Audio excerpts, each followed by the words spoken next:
Hi everyone, this is going to be our week 3 lecture. It'll be the same exact things that we went over in class, but the recording wasn't working, and so I am at home doing this for you. But I'll try and make it as similar to what we went over in class as possible. So first thing I want to note, I'm on my personal computer and I don't have SketchUp 2024 on my personal computer, just 2021. So things are looking a little bit different here. Some of the tool icons look different, but everything essentially will work the same. It's just kind of some graphics. So hopefully there are no troubles as you're watching this, going through your assignment. Um, Everything should be pretty similar. So let's go ahead and get started. We went over the tape measure tool. Um, well, first I'll say the lecture for this week comes from chapter 4, part 2. We're starting at the end of page 53 where model a table begins and ending at the bottom of page, I think it was 62, wherever model a bookcase begins. So most of that is a step-by-step process of modeling a table, which is this week's assignment, but there are a few key points that the textbook adds that we'll just go over here quickly. So one of those things that the textbook goes over is the tape measure tool. We did learn last week or in our first week about the tape measure tool. You can hit T on your keyboard to activate it. You can measure distances by clicking the tape measure tool on a specific point, and then you move your mouse to the opposite point. And the measurement box down here in the lower right, it is dynamic, so you can see it changing as I move my mouse around. But once you find that second point that you want to actually measure to, you can hover over it and that little dialog box shows up that tells you the measurement, but also you can see down in the dialog box once I hold over that certain point, or I'm sorry, the measurement box, it is also going to tell you that length that you're specifying. And then we also learned that the tape measure tool can create guidelines and guide points. These are used to help you model accurately, and they make marks that aren't actual modeled geometry, they're just simply guides. So first we have guide points. They mark a specific point in the model, and these are created by clicking the tape measure tool on an endpoint. You click on an endpoint, you move your mouse to wherever you want to mark your point to, and then you click to finish it, and it leaves a little point in its place, and it has a dashed line between those 2 points that you measured. You can do it also by typing in a certain measurement. So let's click to start. I'm going to move in this direction here, and let's say that I wanted it to move 3 feet away. I'll type 3 feet, enter, and then that made me a guide point 3 feet away from where I initially began. Guide lines, on the other hand, are just infinite dashed lines. They're created by clicking the tape measure tool on a modeled line or on one of your axes. So I'll show you both. You can click anywhere on the line. So what's important to note is with guide points, you need to start at an end point. And for guide lines, you need to start on a line. So we'll grab a line, start to move our mouse away. Again, I just clicked on that line and I'm moving my mouse away. I'm not dragging. And then I can click to finish, and there's that infinite line. Same thing here, we can also, I'll show you from a guide, or sorry, from an axis. We can click on that axis, start to move our mouse away, and we can also type a measurement here. So let's say we want that guideline to be 3 feet away from our axis, type 3 feet, enter, and there's that line for you. We can double check it. Yep, 3 feet. Your guidelines and guide points can be hidden, erased, moved, rotated, all that good stuff. You can erase them individually, either with the eraser tool, so I'm hitting E on my keyboard, and you can erase them that way. Or you can just select one and hit the delete key on your keyboard. Or you can also erase them all at once by going to Edit up in your menu bar and Delete Guides. And that'll delete all of the guidelines and the guide points in the model. Having too many guidelines can start to interfere with the accuracy of SketchUp's inference engine, and it just starts to get a little bit messy, might be confusing for you. So go ahead and always delete those guidelines and points that are no longer needed. And then the tape measure tool can also rescale your model. You can resize the entire model by hitting T on my keyboard to bring that tape measure tool back up. You want to click on two endpoints and then type in a new measurement for that distance that you just specified. So let's say that I want to rescale this model. I'm going to bring this side to be 2 feet. So I'll click on each point of that length here. So right now it's just over 4 feet. So I'll click and then immediately type 2 feet, enter. And it's asking me if I want to resize the entire model. And so, good thing to note here, this method does resize the entire model. So in this case, that is what I want to do. So I'm going to go ahead and say yes. And now if I go ahead and take a look at this again, it is 2 feet and the entire model scaled proportionally to that. You can use this method to resize only specific elements, but in that case, you need to create a group. So I'm going to go ahead and copy this guy.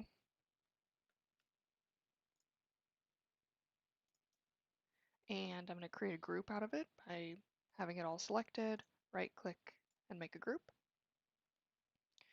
So let's just remember this length is 2 feet. This length is also 2 feet. If I went ahead and did my rescaling from here, I'm not within inside the group, I'm just kind of in our main model space. If I did that same method, I click on my two endpoints, and let's say I want to scale this down to 1 foot. Do I want to resize the whole entire model? Yes, I do. And see everything resized with it, including that group. That is also at 1 foot now. I'm going to Control Z on my keyboard to undo. So let's say I only want to resize my group over here. In that instance, I need to edit the group. So I'll double click into it. You see this other one turned gray, so I do know that I am in fact in edit mode for this group. And then I can do the same thing, tape measure tool, click on my two endpoints. I'm going to resize it to 1 foot. And now it's asking me if I want to resize the active group or component. So in this case, yes, and it is only going to resize the group that I was working on. This one over here, back in my main model space, is unaffected. It's just what was in this active group here. Another way to resize model elements is with the scale tool. I'm going to go ahead and get rid of this one over here, just work back with this one, and I'm going to get rid of this lady too. Okay, so the scale tool, you select the objects that you want to scale. You've got to make sure that they're all selected first, so I'm going to grab everything here. Then activate the scale tool. It looks similar in 2024. It's a square that's being sized up with an arrow to it, or you can just hit S on your keyboard. And when you do that, the selected geometry is automatically highlighted, and you've got these green grips at all of your corners and your sides, lots of them that you can choose from. And these different grips create different scaling effects. So corner grips, if I start to hover over one of these here, it tells me it's going to uniform scale about the opposite point. So you can see that the opposite point was also highlighted. So whenever I start to scale here, I just clicked and starting to move my mouse inward. Everything is scaling towards that opposite point. So that opposite point is staying in place and everything else is scaling towards it. I'm going to hit escape, come back to where we were. The edge and side grips, those will kind of distort your geometry a bit more. So you see it doesn't say anything about a uniform scale, it's just red scale. It's going to scale along the red axis, and it is still scaling towards that opposite point. That one's a little bit more nice, but let's go ahead and take a look at maybe one of these. This one can start to get a little bit wild. You've got a little bit more freedom with it. For these ones that are distorting your geometry, they're not already that uniform scale, you can hold down the Shift key and that will make it so that your scale is indeed uniform, scaling towards that opposite point. Everything is scaling together. I'm gonna escape on that one too. And then also we can scale towards the center by clicking the control key. So whenever I just clicked that control key, and it's also telling me down here in the lower left, that control will toggle scaling about the center. So whenever I clicked that, my center grip has now become highlighted, and I can choose any of my grips to scale everything towards the center of my selection. Just like with most of our other tools, you can specify the amount that you want to scale by based on percentage. So for example, if I wanted to scale this down 50%, so to a half size, SketchUp doesn't like percentages, so we have to turn it into a decimal. So 50% would be 0.5. So I'm going to grab one here. I'm still going about the center, it's still highlighted for me. So if I click on this grip, I'm not dragging, just click, and then start to move my mouse inward, and I type 0.5, enter. That has now scaled my geometry by 50%. I'm going to Control Z. We can do it the opposite way, scale up by 50%, or it'll now be 150% its size. So for that, we would type 1.5. So I'm going to click on that grip, start to move my mouse outward, and type 1.5, enter. And it is now 150% larger. Okay, let's talk about components. I'm going to get rid of that guy. Oops. So components are similar to groups in that they are both a collection of geometry that move together. They don't stick to other modeled elements. You are isolating that geometry from other geometry. Components are a little bit smarter though. So I'm going to go ahead and create myself another cube here. So similar process here. You're going to select all of your geometry that you want to be inside of this component. Right click, and instead of make group, we will make component. And you'll have a little dialog box pop up for you here. The textbook goes over what these different options do if you're interested, but for our purposes in our class, we're just going to worry about naming the component in this definition field, and we also want to ensure that replace selection with component is checked. That makes it so that whatever you have selected here will indeed become that component. If you don't check that box, the component will still be created, but it won't necessarily replace what you have here with the component. It's a little bit weird. I don't know why you would want to do that, so I just always have that checked. maybe you'll find a reason why you wouldn't want that checked, but for now, we're going to make sure it's always checked.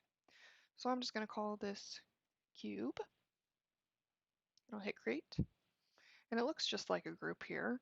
You can see that it's selected. We looked in class that we can look at the entity info, and it tells us a little bit about what we have selected. So it's telling me that I do have a component selected. There is one in the model. Gives you a little bit more information about these things. You can see it's also telling me the name or the definition of this component. If I don't have anything selected, entity info becomes blank because there is no selection. So besides being able to name the component, what's the difference between a component and a group? Let's take a look. I'm going to go ahead and explode this. So just like with groups, you can explode components to kind of take them out of that component, get them back to your main model space. So now that it's all its individual parts and pieces, I'm going to go ahead and make a copy of this. And we looked in class, how do we copy? There is no tool in SketchUp for copy. You use the move tool with a modifier key. Remember, modifiers, they modify the tool to do something else. So we'll select all of our geometry because before we use the move tool, we need everything to be selected. So select all of your geometry, hit M on your keyboard for move, and then you'll see down here, it tells you control equals cycling copy stamp move. We're just going to focus on copy. So once I click control, I don't hold down the control key, I just simply click it. Now I have a plus sign next to my cursor, and so that lets me know that copy is activated. It's going to add another copy. So I can grab my geometry here, and just like with move, when you copy, you can type in dimensions. So let's just say I'm going to move this 5 feet away, so I type 5 feet, enter. And what's important to note, it's 5 feet between the end point or whatever point you initially selected and where that copy's point is now at. So it didn't give me 5 feet between my objects. It gave me 5 feet from that initial point that I selected to where that has now ended. Sometimes that confuses people. It's not between the objects, it is from point A to point B. Okay, so let's go ahead and make this one here a component. So I'll select that geometry, right click, and make a component.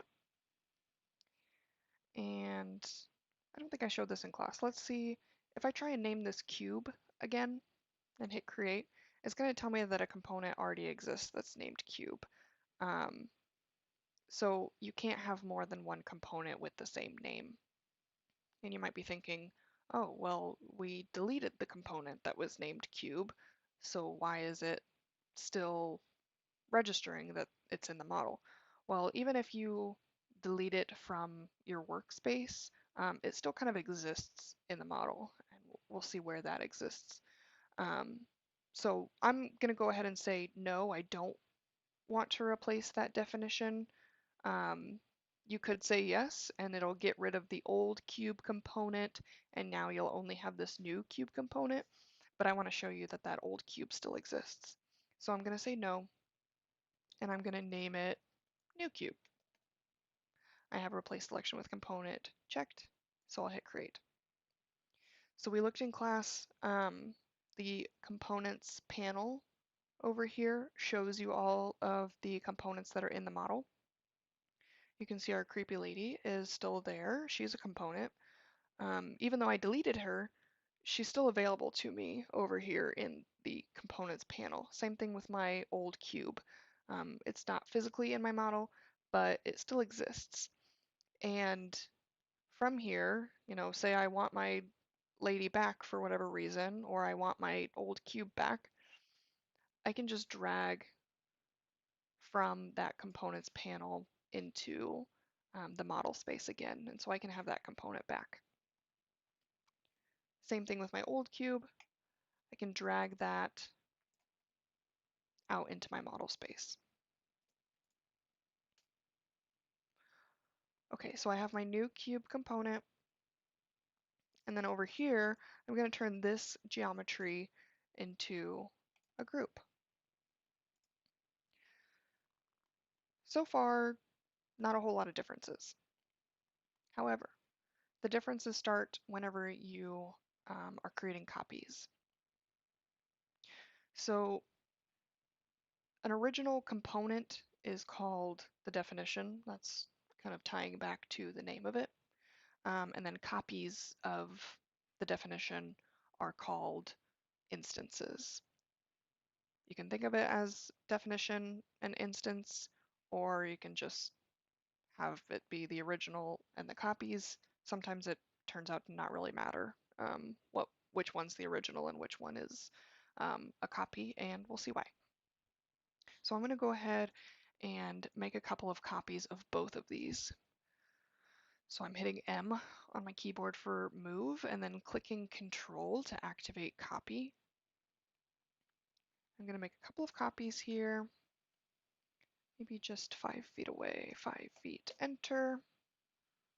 Let's do one more copy of each of those. Oops, I didn't click Control. That's the funny thing about Control with move, is when you hit Control, it doesn't necessarily stay for you. So you might have to keep on hitting Control each time you perform the command. So now I see that plus sign, Control is activated. So I'm going to make one more copy of each of these, 5 feet away. Okay, so let's take a look. I've got my original component. My entity info is telling me that there are 3 in the model. And I've got my original group. It's also telling me that there are 3 in the model. However, if I want to edit a group, let's say I'm going to edit this last copy that I made. So I double click into that one.